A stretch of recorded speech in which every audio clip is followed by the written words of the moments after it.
পরিণীতা ধারাবাহিকে দেখেছিলাম আমরা পারুল, রায়ান, শিরিন আরেকটি ছেলে 4 জনে মিলে ব্যাডমিন্টন কম্পিটিশন করছে। প্রথম দিকে রায়ান হেরে যাচ্ছিল অপোজিট দিকের ছেলেটির কাছে, কিন্তু শেষ পর্যন্ত ঘুরে দাঁড়িয়ে ও জিতে গেছে। এবার পালা পারুল আর শিরিনের খেলার। পারুল আগে কখনো ব্যাডমিন্টন খেলেনি, কিন্তু মল্লার ওকে শিখিয়ে দিয়েছে, সেই হিসেবে ও খেলতে নেমেছে। কিন্তু স্টেট চ্যাম্পিয়ন শিরিন, তাই সকলে জানে শিরিনের কাছে দাঁড়াতে পারবে না পারুল। কিন্তু পারুল খুব জেদি মেয়ে। শুরু হয়েছে খেলা, শিরিন হারিয়ে দিচ্ছে পারুলকে। পারুল বুঝতেই পারছে না, সবাই খুব হাততালি দিচ্ছে যে পারুল এবার এই রাউন্ডেই হেরে যাবে। শিরিনও খুব খুশি, ওর বাবা একজন চ্যাম্পিয়ন ব্যাডমিন্টনের, মেয়েকে ট্রেনিং দিয়েছে। কিছু কিছু ট্রিক আছে যেগুলো মেয়েকে শিখিয়েছে, সেই ট্রিকগুলো পারুল ধরতে পারছে না। কি সেই জিনিসগুলো, কেন পারুল হেরে যাচ্ছে? ওর পায়ে চোট আছে।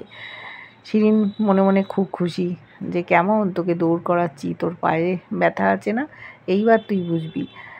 শিরিনের সাথে পাঙ্গা নিয়েছিস। দুজনে মিলে কথাবার্তা হলো। তখন পারুল বলছে, তুই আমাকে এতটাও ভাবিস না যে আমি হেরে যাব, আমি সমানে সমানে টক্কর নেব। তারপরও চিন্তা করলো যে কি ব্যাপারটা ঘটছে। বুঝতে পেরেছে যে শিরিন কাণ্ডটা কি করছে, কিভাবে ওকে প্রেসারে ফেলছে।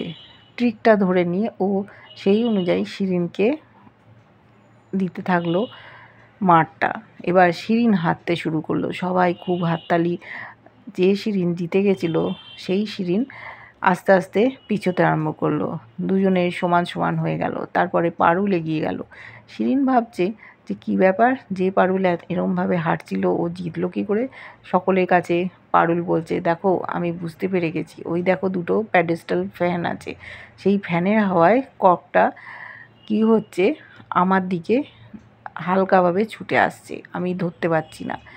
আর আমি যখন মারতে যাচ্ছি তখন ভুল হয়ে যাচ্ছে, তা আমি ওর ব্যাপারটা বুঝে গেছি। তাকিয়ে দেখছে শিরিন, ভাবছে পারুল কি সব জেনে গেল আমার ট্রিকটা। এবার ও তাকিয়ে দেখছে, পাখা দুটো চলছে, ও তখন বুঝতে পেরেছে। এদিকে বাড়ির লোকেরা বলছে, বাবা পারুলের কি বুদ্ধি, পারুল ঠিক জিতবে। তারপরে দুজনে আবার মুখোমুখি। শিরিন বলছে, এই ফ্যান দুটো বন্ধ করতে হবে, আমার খুব অসুবিধে হচ্ছে। পারুল ভাবলো, যা আমার ট্রিকটা ও ধরে নিল। তখন দুজনে কথাবার্তা হলো। বলছে, তুই কী ভেবেছিলি যে তুই জিতে যাবি? দেখ আমি ঠিক তোকে জব্দ করে দিলাম। বলছে, ঠিক আছে তুই মারতে থাক। আবার মারতে আরম্ভ করলো। পারুল হেরে যেতে থাকলো। পায়ে খুব চোট লেগেছে, শুয়ে পড়লো। ওকে ধরে ধরে সবাই নিয়ে গেল। আর শিরিনের মা খুব খুশি যে শিরিন জিতছে, পারুল পারবে না। এইভাবে আমরা দেখেছি যে পারুল পা নিয়ে বসে পড়েছে। সবাই বলছে, তোমার পায়ের ক্ষতি হয়ে যাবে, তুমি ছেড়ে দাও। ইউনিভার্সিটির প্রফেসররাও পারুলেরই পক্ষে, কিন্তু পারুল হেরে যাওয়ার মেয়ে না। তারপরে সমস্তটাও চোখ বন্ধ করে চিন্তা করলো শিরিন কিভাবে ওকে দৌড় করাচ্ছে। এমন বল দিচ্ছে কোর্টে যেটা মনে হচ্ছে যে সামনে পড়বে, আর যখন ও সামনে আসছে পেছনে দিয়ে দিচ্ছে, আবার যখন পেছনে যাওয়ার আছে সামনে দিচ্ছে। এইভাবে ওকে দৌড় করাচ্ছে। সেই ট্রিকেই পারুলকেও খেলতে হবে। পারুল বলল, না আমি খেলবো, দিয়ে আবার চলে এসছে, ওকে জিততেই হবে। এবার ওরই চালে মাত দিচ্ছে শিরিনকে। শিরিন ভাবছে কী হলো, হ্যাঁ ও হেরে যাচ্ছিল, তাহলে ও জানলো কী করে আমি কী ট্রিক অ্যাপ্লাই করেছি। এদিকে শিরিনের বাবাও খুব খুশি যে পারুল মেয়েটা এত ভালো খেলে, আমি যেরকম আগে খেলতাম, ও কার কাছ থেকে খেলা শিখলো বুঝতে পারছে না, খুশি হচ্ছে। কিন্তু শিরিনের মা রেগে যাচ্ছে। আস্তে আস্তে আমরা দেখলাম যে শিরিন একেবারে হারের অবস্থা হলো। খুব খুশি পারুল, বাড়ির লোকজন খুশি, রায়ানও খুশি হচ্ছে যে ওকে হারানো খুব মুশকিল যে কোনো ব্যাপারে। শেষ পর্যন্ত আমরা দেখলাম পারুল জিতে গেল।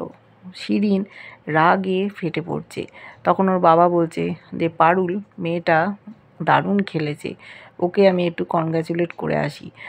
দেখছে পারুল যে শিরিনের বাবা ওর কাছে এসছে, বলছে যে তুমি খুব ভালো খেলেছো, তুমি এত ভালো তুমি খেললে কোথাও শিখেছো? বলছে না কাকু, আমি কোথাও শিখিনি, আমি ট্রিকটা ধরতে পেরেছিলাম, সেই জন্য আমি সেই অনুযায়ী খেলেছি।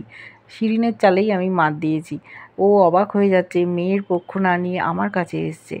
তখন বলছে শিরিন কিছু মনে করবে না তো? শিরিন ওর মাকে বলছে যে মা দেখো, বাবা গেছে ওই পারুলের দিকে, আমি এটা একেবারে সহ্য করতে পারছি না। ওর মাও অবাক হয়ে যাচ্ছে, পারুলের দিকে কেন গেছে? দুজনে মিলে এবার বাড়ির দিকে হাঁটা দিয়েছে। তখন শিরিনের বাবা দেখছে বিপদ, তাড়াতাড়ি আশীর্বাদ করেছে পারুলকে, দিয়ে ওদের পেছনে ছুটেছে। পারুল জিতে গেল। ওই রাউন্ডে জিতলো রায়ান আর পারুল। ওরা দুজন এবার মুখোমুখি। ওদের আবার পরবর্তী খেলার জন্য তৈরি হতে হবে। কী খেলা অপেক্ষা করছে সেটাই আমাদের দেখার। এদিকে বাড়িতেও হইচই শুরু হয়ে গেছে যে কে কার পক্ষ নেবে।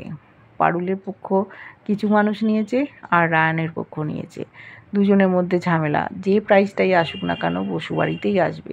তাই দাদু দুজনের পক্ষেই আছে, কিন্তু রায়ান ভাবছে দাদু তো পারুলকেই পছন্দ করে, পারুলের পক্ষেই থাকবে, দাদু ঠিক কথা বলছে না। এইভাবে আমরা দেখছি যে বসু বাড়িতেই দুজন কম্পিটিটর রয়েছে। কেমন লাগছে ধারাবাহিকটা জানিও। ভালো লাগলে লাইক কমেন্ট সাবস্ক্রাইব করে, যারা ফেসবুক পেজ থেকে দেখছো ফলো করে সাথে থেকো।